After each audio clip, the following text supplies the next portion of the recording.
ఈ కార్యక్రమంలో పాల్గొన్న శాసనమండలి చీఫ్ విప్ పట్నం మహేందర్ రెడ్డి గారు,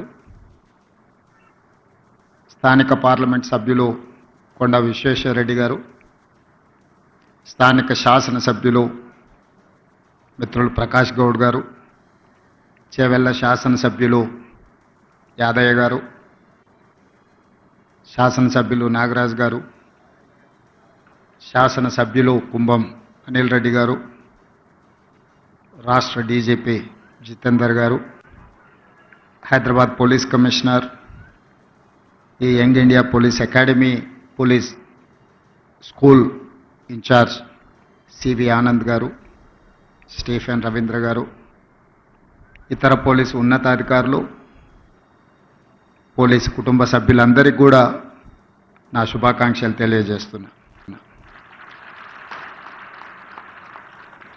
హోంగార్డ్ నుంచి డీజీపీ వరకు కాకి డ్రెస్ వేసుకునే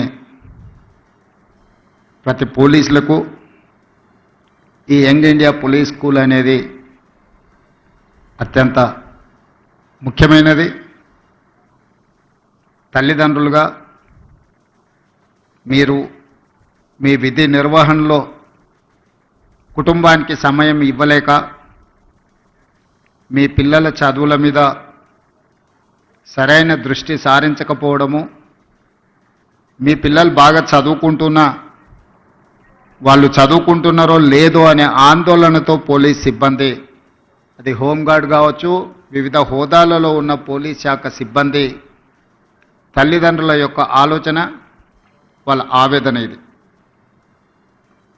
పోలీస్ కుటుంబాలతో, పోలీస్ శాఖతో నాకు అత్యంత అనుబంధము. ఆ శాఖలో ఉండే సిబ్బంది యొక్క ఆలోచన విధానము నాకు ఒక స్పష్టమైన అవగాహన ఉన్నది. ఎన్నికల సందర్భంలోనే ఎలక్షన్ మేనిఫెస్టోలో నేను ఈ విషయాన్ని పొందుపరచడం జరిగింది. అప్పుడు పోలీస్ శాఖ సిబ్బంది కానీ రాజకీయ నాయకులు కానీ దీని మీద ఎవరు ప్రత్యేకంగా దృష్టి పెట్టలేదు.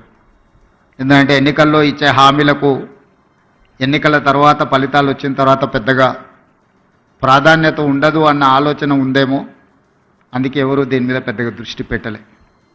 కానీ దేశ స్వతంత్రం వచ్చిన తర్వాత మొట్టమొదటి ప్రధానమంత్రి పండిత్ జవహర్లాల్ నెహ్రూ గారు ఈ దేశం యొక్క సమస్యను, భవిష్యత్ తరాల యొక్క అవసరాలను గుర్తించి ఆనాడు పండిత్ జవహర్లాల్ నెహ్రూ గారు బిజిలీ, పానీ, సడక్, ఈ దేశం యొక్క మౌలిక స్వరూపం మారాలి అనంటే విద్యుత్తు ఉండాలి, తాగునీరు సాగునీరును అందించాలి,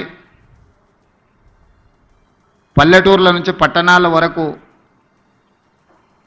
రోడ్డు రవాణా వ్యవస్థ ఉండాలి అని ఆలోచన చేసి బాక్రానంగల్ నుంచి నాగార్జున సాగర్ డ్యాం వరకు పండిత్ జవహర్లాల్ నెహ్రూ గారి విధానంలో ఆ రోజు ఈ దేశం అభివృద్ధి పదం వైపు నడిచింది.